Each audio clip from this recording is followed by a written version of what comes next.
sing tak anggap bener kuwi durung mesti bener.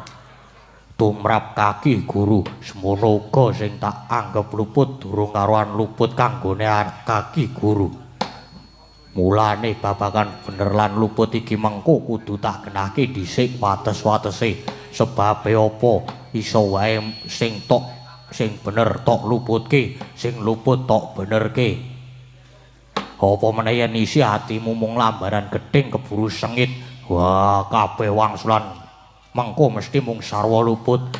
Ya ora. Lah, to. Rasain lo. Sing adile malah diadili iki mengko. Kakang Narada kula aturi kendel. Ampun ngregoni Werkudara. Bener iku ana 3 perangan. Benere dewi, benere wong akeh, lan bener sejati. Lan ing kene ulun nganggo bener sejati. Kepiye? Wangsulan ulun iki apa kita wis bisa nampa? Wah, yen pancen kandhamu kuwi pancen lahir batin tenan. Muga-muga iki mengko iso jumbuh lan gathuk tenan. Saiki wangsul ana pandangan ulun, Sena. Kakangmu Punta kae kaluputan jalaran umawani nganggo jeneng Puntadewa. Saiki gage jarwana apa werdine tembung Puntadewa iku? Wah, Punta kuwi tegese linuwih utawa luhur. Dewa kuwi tegese jiwa. Mula mbarep kakangku nganggo jeneng Puntadewa. Mangko di ratu ingkang kasinungan jiwa ingkang linuwih, ratu ingkang luhur bebudene. Merga buktine ya wis ana. Buktine apa, Sena? Mbarep kakangku kae padha-padha ratu, nanging mung Punta ingkang duwe ambek sabar. Drana lila ing Bandalega ing Pati, ngendi ana ratu sing sabarane ngungkuli. Kaya mbarep kakangku, ngendi ana ratu sing nyawani dijaluk terus diulungke. Ya wong Punta kakangku. Mula ramu kalian panjenengane jejuluk Prabu Puntadewa, nyatane ya luhur tenan ambeke. Wah, guru kakekku. Sakarepmu nggonmu ngarani wangsulan kuwi kita anggap bener apa luput? Monggo. Wah, edan tenan iki Werkudara wangsulane tledak-tledha ning kok sarwa mengke sarwa pener. Atos-atos lho di guru. Inggih Kakang, nanging Werkudara wangsulanmu kuwi luput.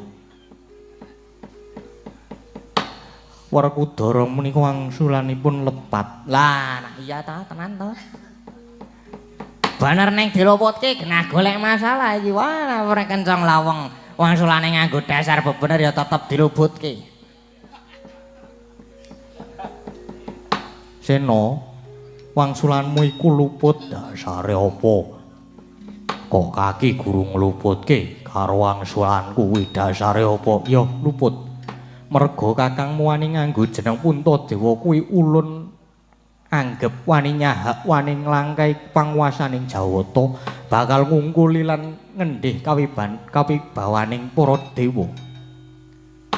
Yo sakarepmu nggonmu merdekke. Nanging saka pangrasaku lan saka kapitahanku Punta kakangku ora duwe niat nyahak marang panguwasanmu. Wah, malah saka pangrasaku Pandhawa kaya mengkono kuwi mau mung budal saka ati meri srik lan gething. Wah, iku wis jeneng genah-genah iku. Wong seneng ora kurang pengalem, wong sing ora kurang penyacat. Wis ora karuan iki. Banjur ingkang kaping 2 Werkudara, Puntadewa luput merga wani nganggo gelung keling. Monggo ingkang wenang nganggo gelung keling iku mung para dewa lan para brahmana. Monggo Puntadewa mung drajating satriya nanging wani nganggo gelung keling iku ulun anggep luput. Gusti aku tak takon. Titiane brahmana kuwi apa? Apa jubahe apa surbane? Apa udenge apa tasbihe? Titikan kabrahmanan ngono dudu jubah lan tasbih nanging pambegane lan wewatekane. Pambegan sing kepiye? Sing nganggo nitik kabrahmanan. janji ana wong pinter mangreh marang krodhaning hawa nepsune Dewi. Ya menungsa kuwi mau menang sinebut Brahmana. Wong sing iso mangreh pepinginane Dewi. Wujud apa? Wujud hambek suci. Sartane sabar lira lega turta hambek berbudi balaksana. Yen ngono watak suci hambek sabar ngono mau tumrap mbarep untuk kakangku apa ya isih kurang. Lah 2-0. Pun ngalah mawon, Di, ngalah mawon.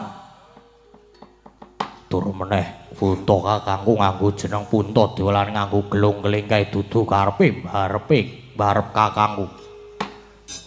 Nanging kae sing menehi jeneng ya Pandu bapakku sing dandani nganggo gelung-geling kae malah dewa ya kuwi Bathara Darma. Nanging kena apa mbarep kakangku sing mbok luputke? Kena apa dudu Bathara Darma sing mbok salahke? Ayo ora mungkin rombongane dhewe kaya. Ora mungkin disalahke. Kejaba saka kuwi. Wah, mbarep kakangku nganggo jeneng Punta dolan nganggo gelung-geling kuwi wis mlaku pirang-pirang taun. Nanging apa nggonmu ngluputke kok lagi saiki? Yen ngono iki mung tanggep dadang layoni jujolan usuli genah. Nek ana wong jahil karo Pandhawa ora trima perkara jeneng lan gelung, banjur gugat wong jahil mau tok turuti, banjur Pandhawa tok luputke. Banjur Pandhawa tok ancem arep tok hukum sing abot. Ya ora. Pun ngaku mawon, Di, ngaku wae, pun ngaku mawon. Sinten sing usul ngene iki mau? Wah, kaki ngaku sapa sing jahile aku sekadang.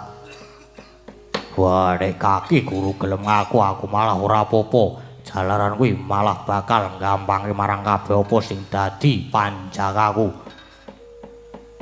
Kita duwe darbi panjangka apa Werkudara? Kuwi dudu perkaramu. Aku duwe panjangka apa kuwi perkaraku. Gage bloko wae sapa sing jahili Pandhawa. Aku mung bakal ngaturke matur nuwun marang wong kang jahili aku. Jalaran aku wis ngerti sing jahili aku sekadang. Kuwi malah cerak katekan sing dadi sedyane Werkudara. Kados pundi Kakang Narada? Pun. Wah, di belakange mawon Adi Guru. Adi Guru ning ngluputke Puntada niku merga kenapa ngangrui si wanita penggoda. Ngaten mawon. Werkudara. Persajan wae sejatine pancen ana kang mboyasa rujuk lamun kakangmu nganggo jeneng Puntadewa lan nganggo gelung-keling. Banjur gugat marang jeneng ulun dening Kang Darbe atur mau ya kuwi Betari Durga Werkudara. Kagiat diwang ginata srukacarayan marang aturira sang Resi Kaneka Putra saksana kya nyidikara meleng cipta. Oh, panjenengan niku ados pundi Di Guru? Wah, karo awake dhewe kok nganti kleru-kleru kaya mangkono kuwi. Mbok ya mangke nganggo cakepan sing liyane lah ya saged dadi Guru. Sampun refleks maca Quran maca naskah Kakang Narada. Ah nggih mboten napa-napa pun. Ora leda jare wong adaplok. Aku wis bedhek kawit mau. Kandhane kok. Adi Guru ki mbok nek wis muni ketekan Durga ki jan boh. Wah, apa mesti kegugur luwe-luwe nek muni Durga sowan janji wis nganggo klambi ketat. Nganggo kathok sak dhuwur dengkul. Nganggo kathok sak dhuwur sirah.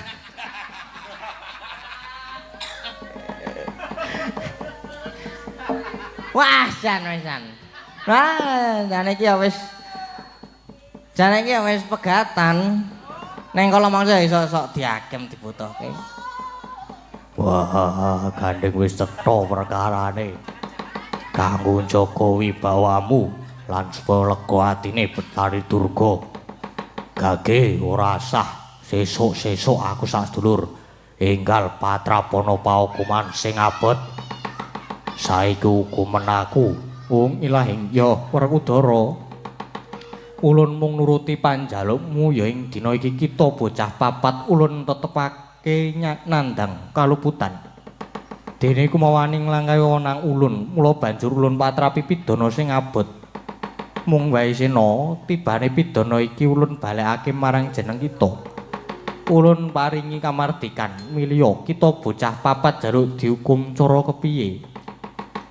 Gage milya Werkudara. Wah, nek pancen aku kon milih, aku njaluk dicemplungke ana ing kawah Candradimukha. Wah, caetan iki.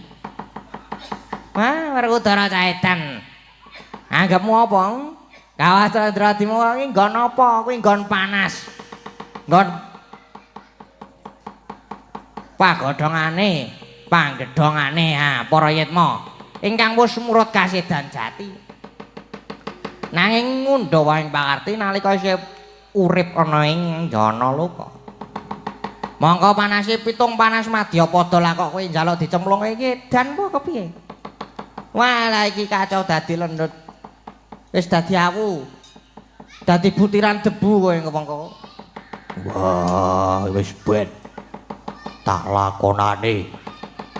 Werkudara, yen mangkono Gage kita bocah papat enggal manjing ana ing kawah Candradimukha tumuli nyemplunga dhewe. Wah, yo. Jlamprong, kembar. Aja dile, ayo tak gendong nyemplung kawah Candradimukha le.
Kencang wis pura pripun Adi Guru menika. Wah, Adi Guru malah namung nggogo kersaning priyangga. Wah, wis. Sampun Kakang, niku pancen penjaluke Werkudara. Nggih. Nah, Werkudara kadang mboten lepat. Malah Adi Guru menika ingkang kula anggep mboten adil. Adi Guru menika nggogo kersaning priyangga. Namung ujar dane ngarep son nanging eling lho Di Guru. Ala mboten badhe tumama ing becik lan sakabehing tumindak temtu wonten undu-unduane kula ingkang sowan pukulun.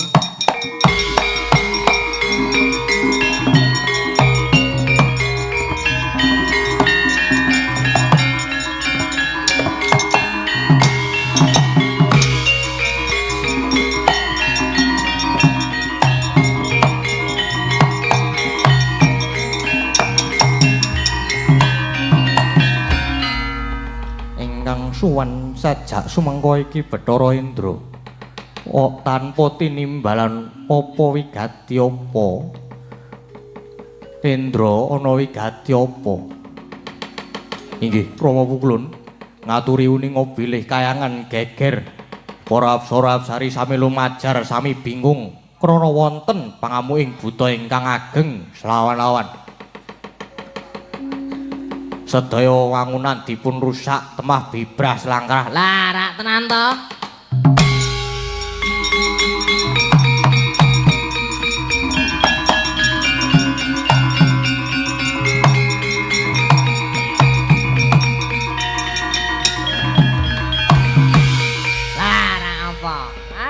nembe mawon kula rerasan. Nes kabeh ing tumindak Allah niku mesti kemawon wonten undu-unduane. Lah niki kayangan ketekan buta ngamuk. Ora taya pripun saniki? Sampun Kakang Naroda, Surawati dawuhna marang kabeh prajurit Durandara supaya mbalike lan ngendhake marang buta iku. Inggih, ngesuaken dawuh nyuwun pamit pukulun.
Putih munggah kayangan wani ngrusak wangunan. Kita sapa? Wah, dewa kok ora waskita. Aku ki Dewa Amral. Nganti gawe orek kori. Kori sela matangkep. Ngono kuwi. Ku arep ngopo? Wah, aku goleki Pandhawa papat tak kandhani. Werkudara Janaka karo kembar tok delikke nendi ora minggat kelakon mati dening aku. Wah, kekula nguntal malah tak bleki kowe.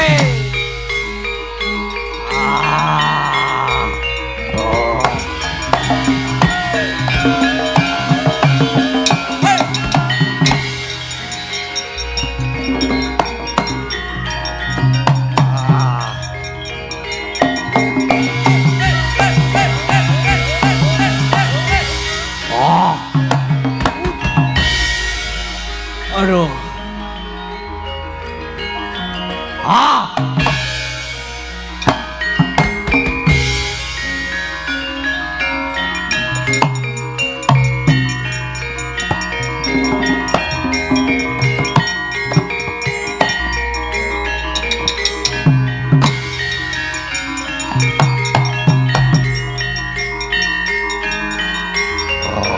Wah.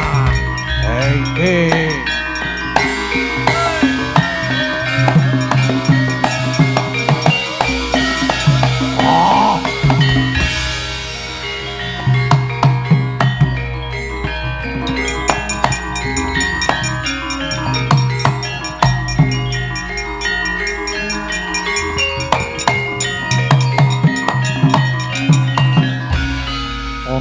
Buta gedene semono ora duwe tata krama. Buta kok dadak nganggo tata krama. Ayo kowe Bathara Guru. Ya pancen ulun Bathara Guru. Kita sapa? Aku Dewa Amral. Tegese Dewa Amral ki Dewa Agung. Yen ngono kita bakal ngendih marang kawibawan ulun. Merga sing sinebut Dewa Agung kuwi mung panjenengan ulun. Kena ngapa kita iku titah wantalan badan wadak. Mongko apa wis diyu nanging dadak nganggo sesebutan Dewa Amral. Ora idep. Ayo Werkudara Janaka karo kembar. Werkudara sasedulur wis dadi pamurba ulun. Wah, Dewa Nasar tumindahe kowe Bathara Guru. Kowe Dewa Nasar tumindahe tak gegulungku dadimu. Aja mlayu.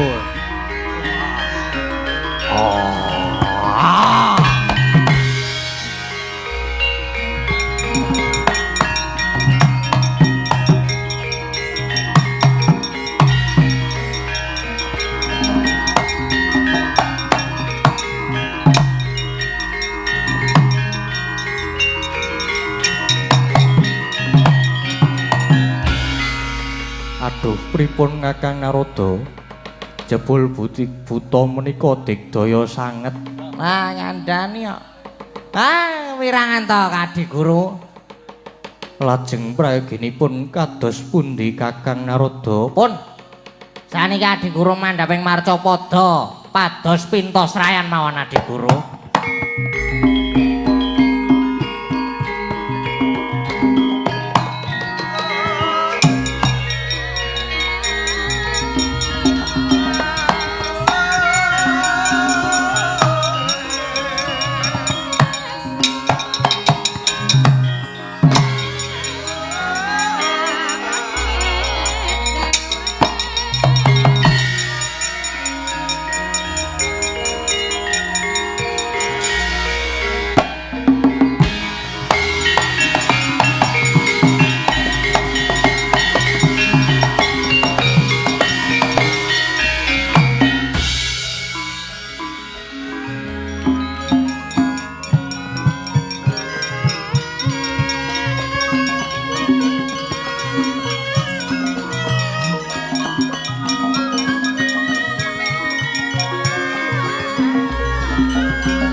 Kayon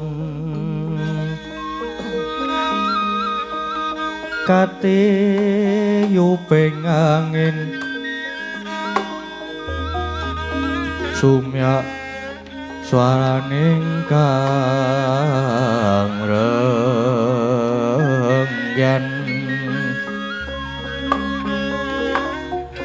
samirana maworiris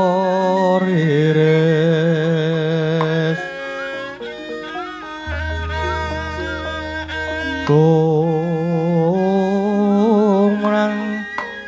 kandaning puspita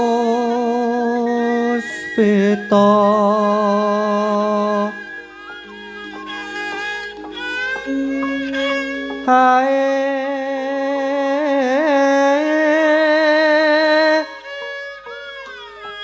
ana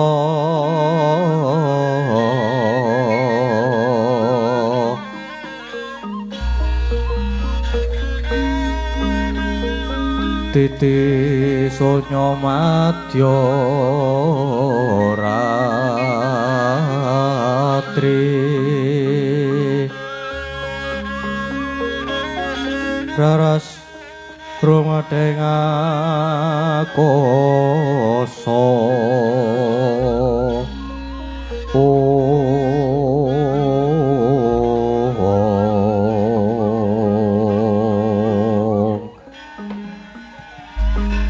bocah bajang gireng angin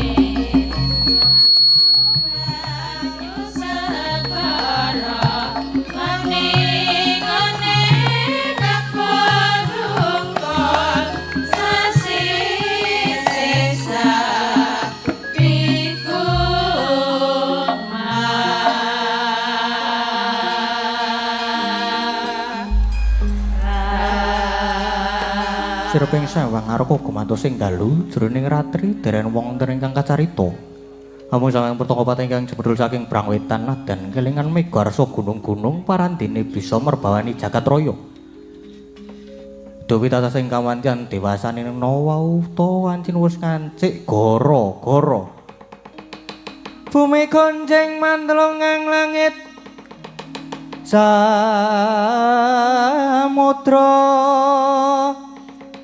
koca sumemburat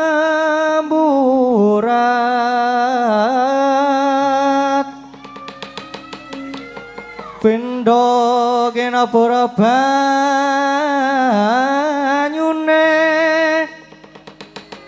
kang gunung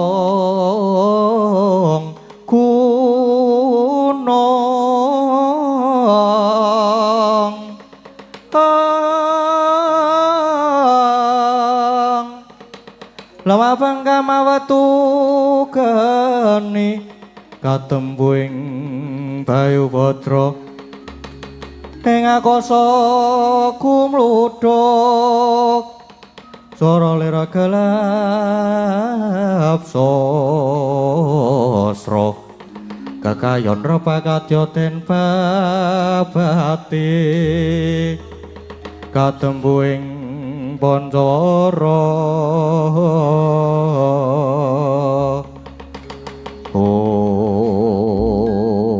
gara-gara apa to pertandane gara-gara apa hayo gara-gara ing jagating pakliran saking ngurmati miji loro parepat Punakawan Kelurah Semar Gareng Petruk Sumawana Kelurah Bagong yang sami gegojekan majane ngono rombo alon harire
Sini Kang.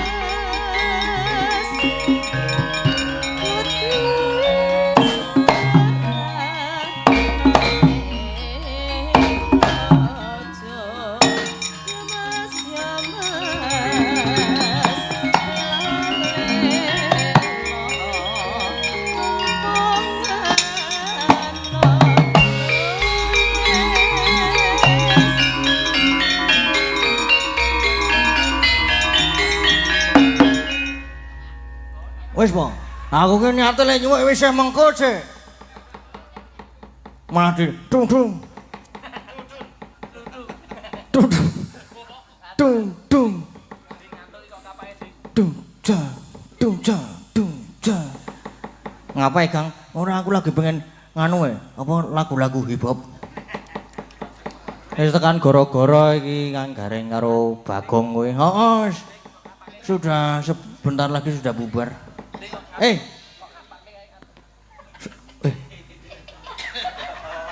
Nina bobo, kalau sudah bobo digigit nyamuk. Boboklah bobo, adikku sayang. Lu dinyanyiake malah kluk ngono lho. Malah liar-liar. Kamu kok suaraku kok ngene iki lho. Kayak karang yo menempuh perjalanan sing jauh banget kak ya Gang. Iya. Capek yo.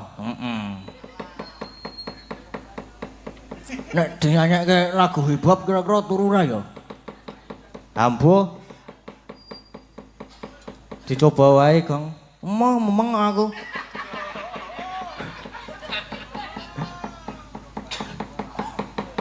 Ayo Mas Drum minta du ja du du.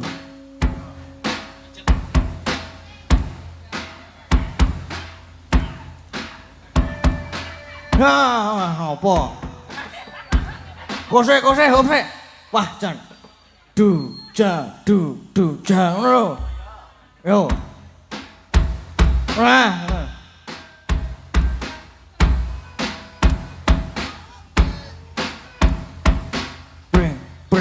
Bongkotan diketho tinggo celengan anyar dicolong malih nginjem mantan anyar dientep kala cengking kur syukur wala nang kok becicilan gawa banyu kok bececeran rupane ayu titol eceran ayu rupane gawa duwet jaluk duwet 20.000 nek bab duit aku ra duwe nek ngono aku nana lali aku wisan ya jigur tenan kok mbok wis kong mau marake medhase wong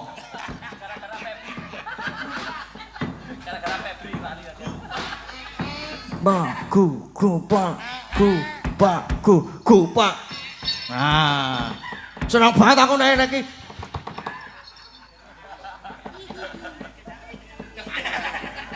alah. Wis ora usah diurusi nek Bagong ki wong edan. Ya ora kaya ngono kuwi. Iya.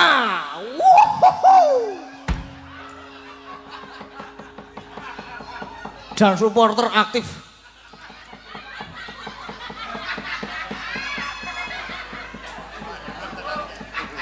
Gayung temenanan iki. Jan, wis. Ayo arek ngopo? Mau ning lembukan ana sing durung dipinangkani apa durung isih ana? Ngimpi mau. Ngimpi.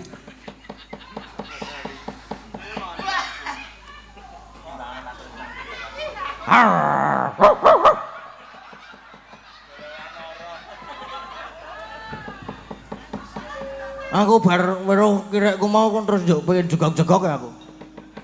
Seneng banget terus aku gede banget. Gede banget kaya aku.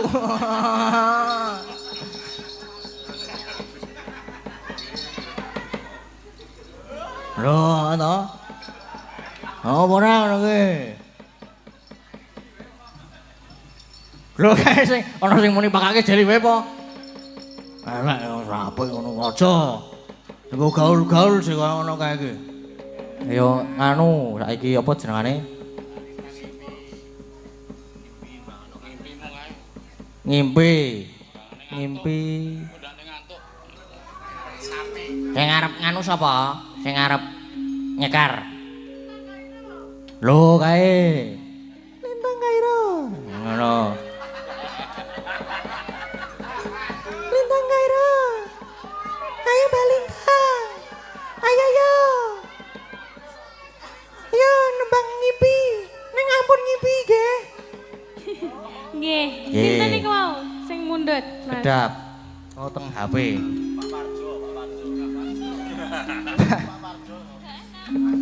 Pak sinten? Pak Jo. Pak Parjo. Pak Ahmad Badawi ding ngapusi niki doan niku. Ah nggih. Nggih. Ngimpi nggih ngagem bawa napa langsung niki? Wah, nggih ngagem bawa no. Ngagem bawa. Nggih. Nggih. Ngadeg. Lho aku mung manut request sing mburi. Yes, kae sing ngedram. Breng, bonggotan. Digo nganu sepote to. Ayo sepi banget. Iya. Halo. Halo, Mbak. Oh, jadi gayang temenan iki tenan. Kayang pol. Po diunggahke panggung kowe po? Aja ya.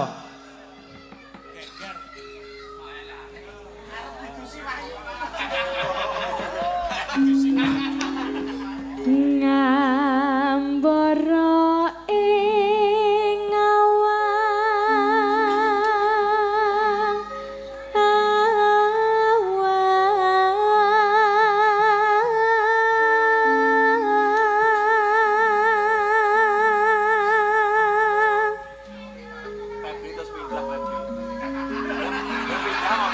Kowe kok terus pindah ngopo, Feb? Ah mbok kono duet. mau duet, Mas. Lho kowe. Mau duet, Mas. Ya wes ora. Aja ya, Feb.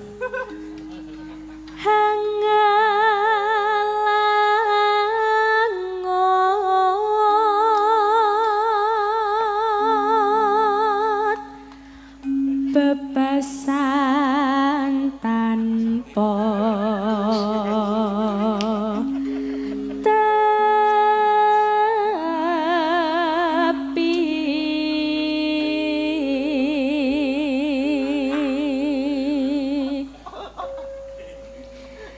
nerabes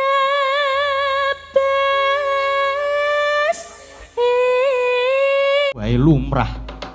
Ayo saiki sawangen lehku manah manuk kae karo mungkur permadi.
Wis weruh to kowe.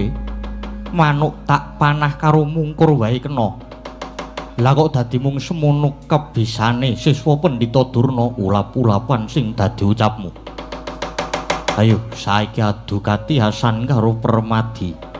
Tangkep Jojo kantaran bau genti milang tatu Suryatmaja.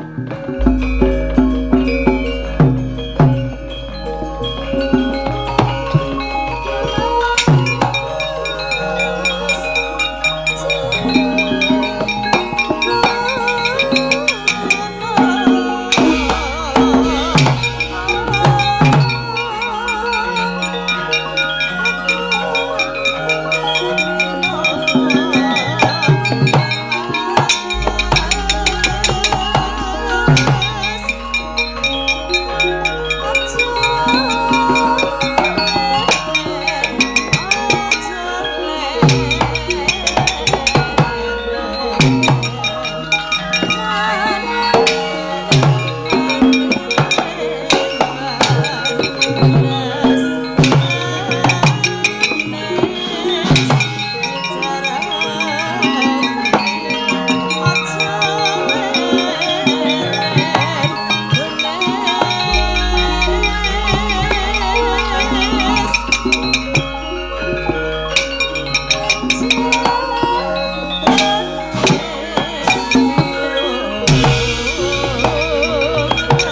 để không bỏ lỡ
Jagrekaya Tugu Sinukarta. Tugu wujudan manggon Sinukarta sinungging Jinawi-cawi. Lenggih menika Sang Ratu Jimat Dewi Kunthi Talibrataya Dewi Prita. Legeg jroning tias dupi mulat dinya sami Bandayuda. Risang panengah pangsah kaliyan Suryatmaja. Jroning batos tuwuh tandha pitakenan labet mulat kekalih Cakaya Jambe sinigar. Kaya datan siwah sarambut sigra lon-lonan nyaketi kang sami Bandayuda. Dupi wis saged kagiating galih mulat sangat bagus dinana sang-sangan ngotitikan Surya Sumarat mubyar murup. Dadya kelingan lelampahan nalika semana jabang bae ingkang wus mijil saking sarirane Dewi Kunthi ingkang den wadhahi Gendhaga kabucaling madyaning Benawi. Kocap duwi cetha pamawase Dewi Kunthi saha geter salirane brol kang riwe kaya tangkis dadal emut lamun menika jabang bae Atmat Janira nenggih Sang Surya Putra sumrepet kang pandulu tan kinampah duh kita ninggalih temasaya doyong dinya jumeneng plak Kawidara Dewi Kunthi.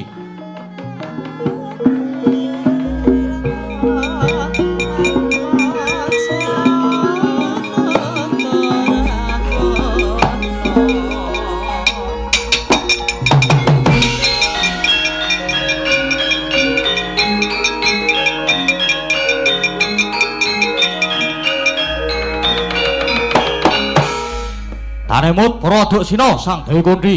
Kocap Raden Bratasena dupi mulat. Wah, Kunthi babu kenapa?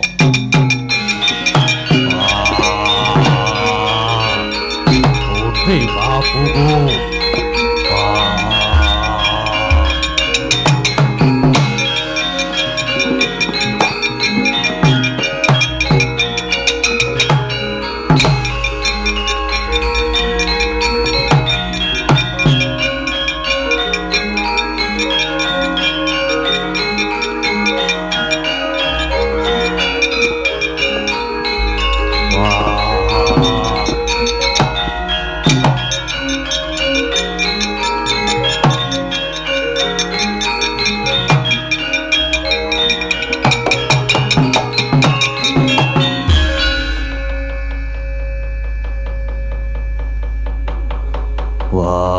Babu Kunthi kowe kena apa Ibu?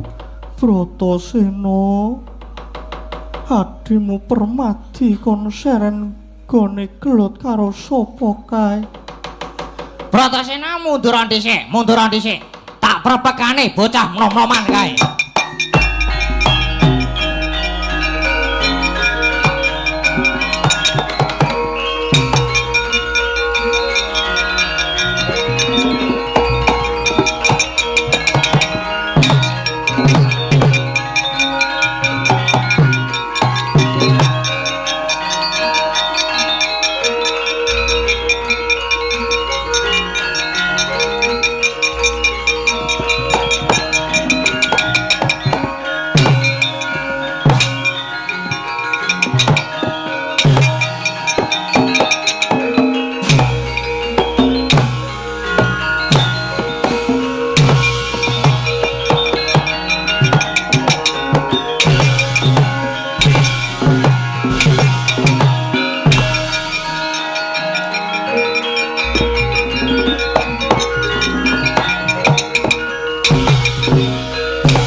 Semubang Iwang Haruna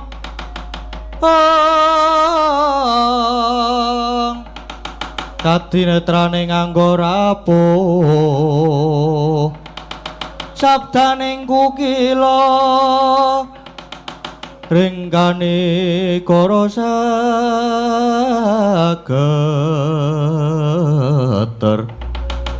kene doaning kong leru sing bini panca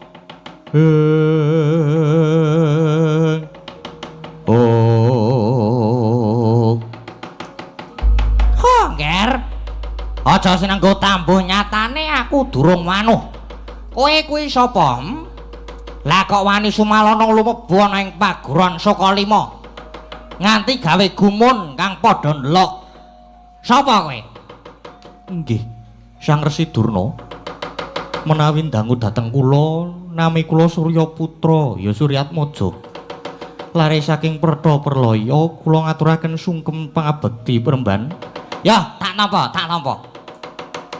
Kowe sumalana wani mlebu rene sing ngakon sapa? Sing jawab kowe iki sapa? Ora dijawabke ora usah mangkat. Jan.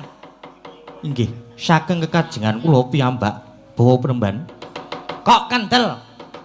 Lah kok wani kowe? Inggih saking kaselaknata ling raos manah kula, dupi mulat kawagigan para Pandhawa lan kura ingkang namung semanten kasagedanipun. Nyatanipun kasoran mengsah kalian kula, mongko kula menika sanes putra paguron Sukalima. Nanging jebul kawagigan kalantipan kasantosan keprigelan saged ngungkuli siswa paduka. Lah kok umuk kowe. Umuk bocah iki. Suratmaja, ngene ya. Ya arep kowe pinter bebasane iso ngekel jagat jaring angin. Arep kowe peng-pengan bebasan ora tedas tapak paluring pandhe sisaning Gurindha. Nanging kowe tak anggap ora menang karo siswa-siswaku. Nyatanipun kula saged nimpang. Menang ki lak rumangsamu. Merga ngene, murid-murid Sukalima ki ora mung tak wulang dadi wong kang ampuh peng-pengan. Kandel kulite atos balunge ora mung cukup kuwi. Nanging sing tak wulangke ya kuwi babagan tata krama unggah ungguh lan subasita. Sing unggul aja banjur ngeles sing kalah. Nanging aja srik lamun diwarai dituturi. Tur sing kalah ya wajib nututi supaya iso padha. Ngono. Ya wong patrape aja gawe cilaka. Ngerti ya Cah Bagus? Siji wong pinter sing isih gelem njaluk panemune liyan kuwi klebu menungsa sing wutuh. Loro, wong pinter sing emoh njaluk panemune liyan kuwi wong sing setengah menungsa. Telu, wong bodho ora gelem takon ora gelem njaluk panemu kuwi durung menungsa. Mula Resi Durna nek mung tok pameri kadigdayan sing kaya ngono kuwi mau, aku ora nggumun. Aku ora nggumun. Merga kowe ora duwe cacahan. Ora duwe tata krama, bener. Satriya kuwi kudu sugih lelabuhan kang utama, sugih kadigdayan. Sugih kepinteran nanging tetep kudu andhap asor. Kowe kudu andhap asor. Ora kaya dapurmu kuwi. Lagi pinter sithik wae wis umuk. Wis gleleng, wis kemaki. Ora kena diungkahi. Lah umuk kok karo Durna. Ora ana gunane kowe umuk karo aku. Ora ana gunane Suryatmaja.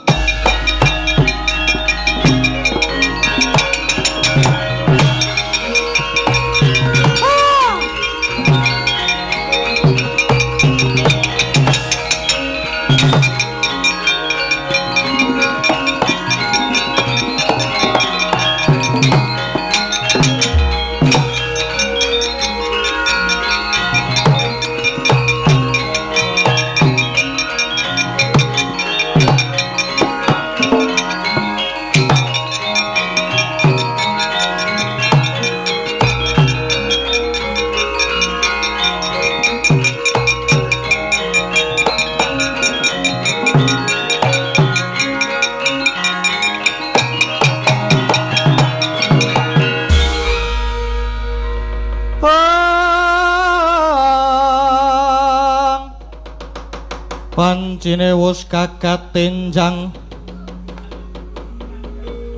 ayam kluruh hamalungi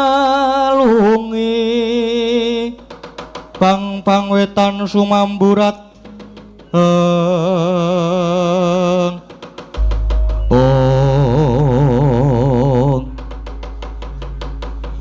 kowe sing jeneng Suryatmaja ya Surya Putra inggih Raden kasinggihan mekaten bocah ngendi kowe kula lare Pertapralaya putranipun Kusir Adirata paduka menika sinten Raden aku Kurupati pambayoning para sata Kurawa kowe saiki arep nendi inggih badhe wangsul wonten ing Pertapralaya rasah ora sah mulih isih yahene kok mulih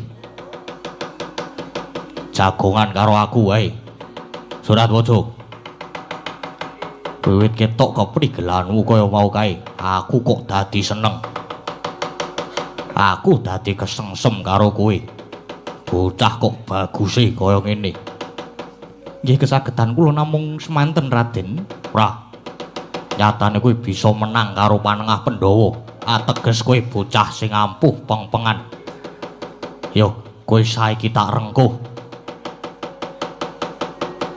kowe tak rengkuh dadi geneping para Kurawa aja sumlang kowe melu aku kepenak kowe melu aku sesuk kowe bakal tak dadekke tetungguling para ajurit nggih Raden sendika ngesaken dawuh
bocah bagus Bratasena lan Permadi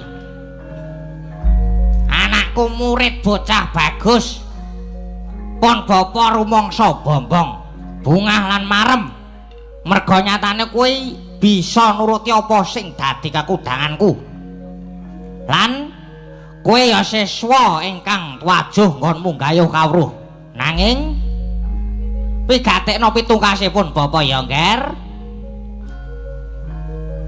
tak kekudang kowe besok dadi pangarep sing bisa diarep-arep dadi pangarsa sing bisa dipercaya aja angkuh mundhak akeh mungsuh aja cidra mundhak ora dipercaya lan aja kendhat nggonmu tansah taberi ngudi ngelmu nek kowe padha sregep taberi nggone ngudi ngelmu kowe sesuk bakal dadi satriya betenging jagat lan tetep dadi siswa ingkang bisa kanggo patuladan Permadilan Bratasena. Rahayu, rahayu, rahayu.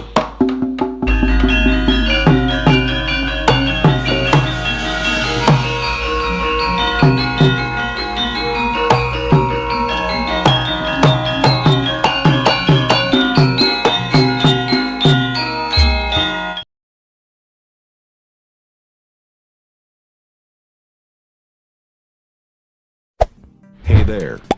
Subscribe to my channel. And also press this bell icon.